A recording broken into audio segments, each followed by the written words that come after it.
Hello, నేను doctor Mrudula, consultant, fertility expert, 49 hospital, Secunderabad. So ఈరోజు నేను ఐవీఎఫ్ ఈ ఐవీఎఫ్ని టెస్ట్ ట్యూబ్ బేబీ అంటారు జనరల్గా. సో ఈ ఐవీఎఫ్ ప్రొసీజర్ ఎట్లా ఉంటుంది అనేది స్టెప్ బై స్టెప్ ఎట్లా ఉంటుంది అనేది డీటెయిల్డ్గా చెప్తాను.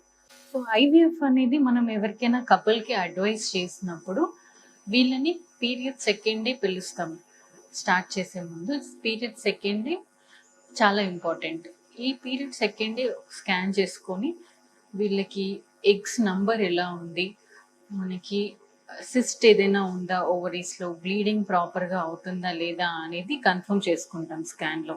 సో స్కాన్ అంతా నార్మల్గా ఉంది అన్నప్పుడు కొన్ని బ్లడ్ టెస్ట్ అడ్వైస్ చేస్తాం, హార్మోనల్ టెస్ట్. సో ఈ హార్మోనల్ టెస్ట్ కూడా నార్మల్గా ఉన్నప్పుడు మనం ఇంజెక్షన్స్ స్టార్ట్ చేస్తాం. సో ఈ ఐవీఎఫ్ ప్రొసీజర్లో ఫస్ట్ డివైడ్ చేసుకుంటే ఫస్ట్ ఓవేరియన్ స్టిమ్యులేషన్ ఉంటుంది, నెక్స్ట్ ఎగ్ పికప్ అనేది ఉంటుంది, నెక్స్ట్ ఎంబ్రియో ట్రాన్స్ఫర్ ఉంటుంది. ఇట్లా 3 స్టెప్స్ లాగా డివైడ్ చేసుకోవచ్చు.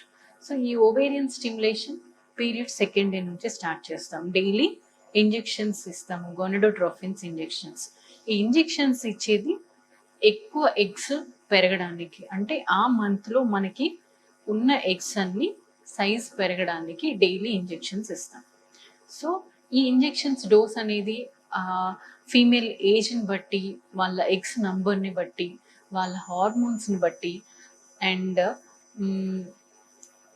ఇవన్నిటి మీద, వాళ్ళ ఒబేసిటీ ఉంటే అంటే వెయిట్ ఎక్కువ ఉంటే ఎక్కువ డోస్ ఇవ్వాల్సి రావచ్చు. సో వెయిట్ని బట్టి, వెయిట్ అండ్ హైట్ చూసుకొని దాన్ని బట్టి మనం క్యాల్కులేట్ చేసి డైలీ ఇంజెక్షన్స్ ఇస్తాం. సో ఇట్లా ఇంజెక్షన్స్ ఇచ్చుకునేటప్పుడు ఫాలిక్యులర్ మానిటరింగ్ కూడా ఉంటుంది. అంటే స్కాన్ చూసుకుంటూ every alternate days at least scan చేసుకొని ఎగ్స్ పెరుగుతున్నాయా లేదా, మనకి కావాల్సినట్టు పెరుగుతుందా లేదా అనేది స్కాన్లో చూసుకుంటాం. ఇట్లా డైలీ స్కాన్స్లో మనకి ఎగ్స్ అన్నీ రెడీగా ఉన్నప్పుడు, అంటే 18 mm 17 to 18 mm ఉంటే ఆ ఎగ్ మనకి మెచ్యూర్ ఎగ్ ఉండే ఛాన్స్ ఎక్కువ ఉంటుంది ఆ ఫాలికల్లో. సో అట్లా మ్యాక్సిమం నెంబర్ ఆఫ్ ఎగ్స్ మనకి ఆ సైజ్కి వచ్చాక ఒక ట్రిగర్ ఇంజెక్షన్ ఇస్తాం. దీన్ని మనము ఆ ఎగ్ రిలీజ్, మనకి మెచ్యూరిటీ అండ్ ఎగ్ రిలీజ్ అవ్వడానికి యూజ్ అయ్యే హార్మోన్ ఇది, హెచ్సిజీ ఇంజెక్షన్ అంటాం. సో ఇట్లా ట్రిగర్ ఇంజెక్షన్ ఇచ్చాక ఇచ్చిన 36 hours ఎగ్ పికప్ అనేది చేస్తాం. దీన్ని ఎగ్ రిట్రైవల్ అని కూడా అంటారు. సో ఈ ఎగ్ పికప్ ఎలా ఉంటుంది? సో ఎగ్ పికప్ అనేది మనకి అండర్ అనెస్థిషియా చేస్తాం. సో 36 hours ముందు ఇంజెక్షన్ ఇస్తాం కాబట్టి వాళ్ళకి 2 days ముందే మనకి ఎగ్ పికప్ ఎప్పుడు ఉంటుంది అనేది కపుల్కి ఇన్ఫార్మ్ చేస్తాం.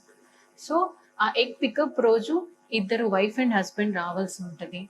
అండ్ అండర్ అనెస్థిషియా కాబట్టి ఫుడ్ ఏమి తినకుండా రావాలి అని చెప్తాం. ఫుడ్ అండ్ వాటర్ ఏవి తీసుకోవద్దు ఆ రోజు మార్నింగ్ నుంచి.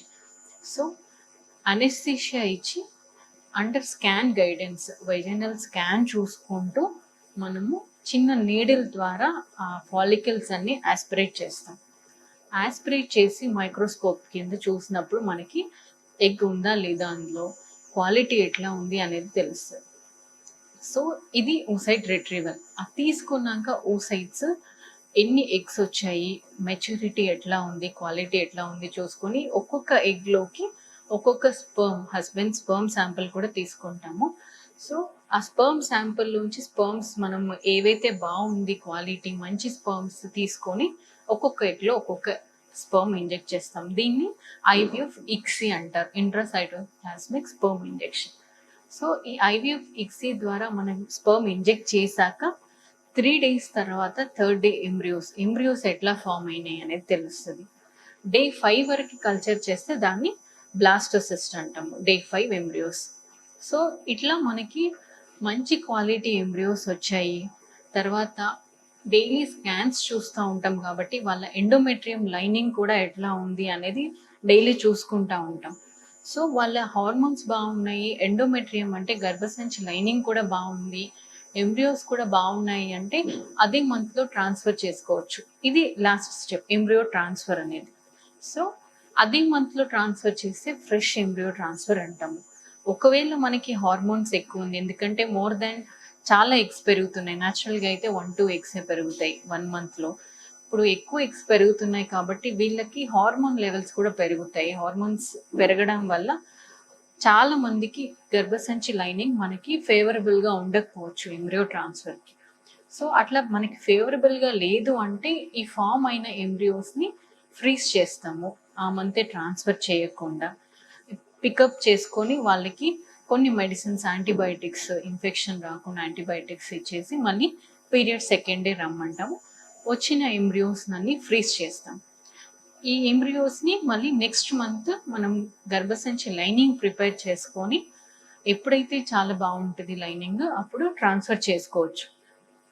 ఒకసారి ఫ్రీజ్ చేసుకున్నాక మనము కొన్ని ఇయర్స్ కూడా అట్లాగే ఉంటాయి ఎంబ్రియోస్ సేమ్ క్వాలిటీలో.